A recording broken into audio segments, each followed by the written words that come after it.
Hello and welcome to Solent Sports News. I'm Ollie White and this is your 1pm update. A Hampshire-born footballer is set to make his first start for England tonight. Mason Mount from Portsmouth is expected to line up alongside Declan Rice and Jordan Henderson as they face Czech Republic in their Euro 2020 qualifier. Mount's teammate Fakio Tomori and Tammy Abraham's fine form this season have granted them their first call-ups. A win in Prague will seal their place in the finals next year, with Gareth Southgate praising his side's attitude. Everybody has trained really well, really pleased with the preparation.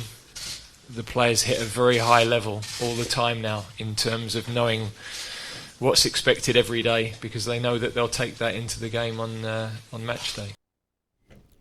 Elsewhere in the UK, Scotland boss Steve Clarke has not held back on criticising his side.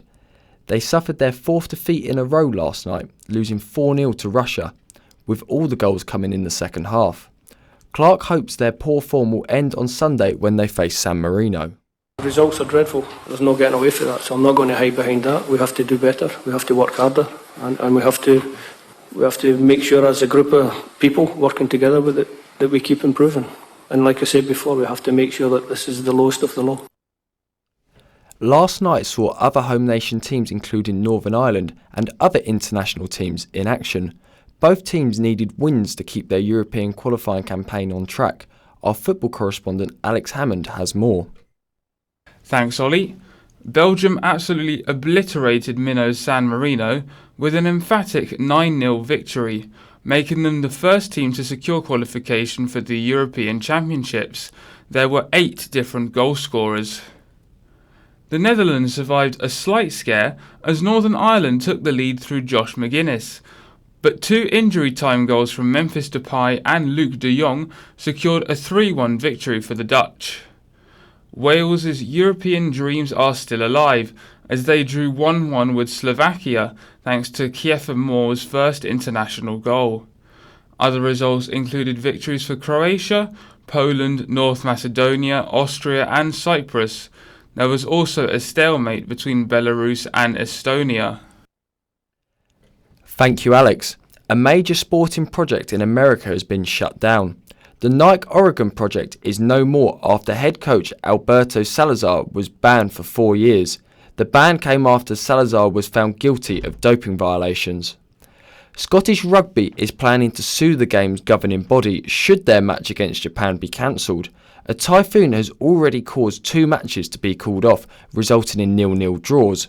Should the Scotland game fall to take place, it would see them eliminated from the tournament. Typhoon Hagibis has affected yet another sporting fixture this weekend. The qualifying for the Japanese Grand Prix has been postponed, with organisers scrapping all track action on Saturday to ensure the safety of the drivers and fans. Qualifying will take place ahead of the race on Sunday. On to tennis now, and the latest Masters 1000 event has taken place in Shanghai this week. Our tennis correspondent George Hoy has more. The Shanghai Rolex Masters has reached the quarter-final stage, seeing a selection of the top players in the world in action. Earlier, world number 1 Novak Djokovic suffered a shock defeat at the hands of Greek Stefanos Tsitsipas, who came back from a set down to move through to the semi-finals. He will play Daniil Medvedev, who is continuing his fine form by powering past Fabio Fognini in straight sets. Roger Federer is currently taking on Alexander Zverev, with the latter as set to the good.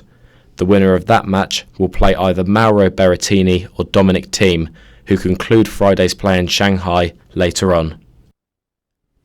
Thank you, George. A boxing world champion has been involved in a car crash in Dallas. Errol Spence Jr. was driving at high speeds in his Ferrari when he was thrown from the vehicle when it veered over the centre of the road. The 29-year-old is in hospital but is expected to make a full recovery. An American gymnast has extended her gymnastic titles record. American Simone Biles total score of 58.999 gave her gold by a margin of 2.1 marks. This win puts the 22-year-old now only one behind equaling the all-time record of 23 world gymnastic medals.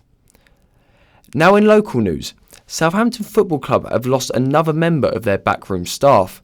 Natasha Patel, who had been with the Saints since 2011, working as an academy analyst and head of performance, has left the South Coast to join MLS side New York Red Bulls.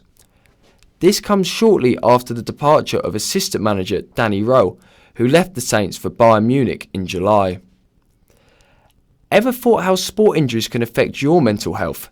As Mental Health Awareness Week looks at how everyday people can improve their mental health, we're highlighting how sports players can do the same. Southampton ladies player Rebecca Cork spoke to how injury to her ankle didn't just put her on the sidelines, but affected her away from the pitch as well. It really, like the amount of times I've quit football and just given up, and yeah, it definitely affects your mental health, because the one thing you enjoy more than anything else in the world, you can't do it because you're not physically able to. Thank you for listening. We'll be back in an hour.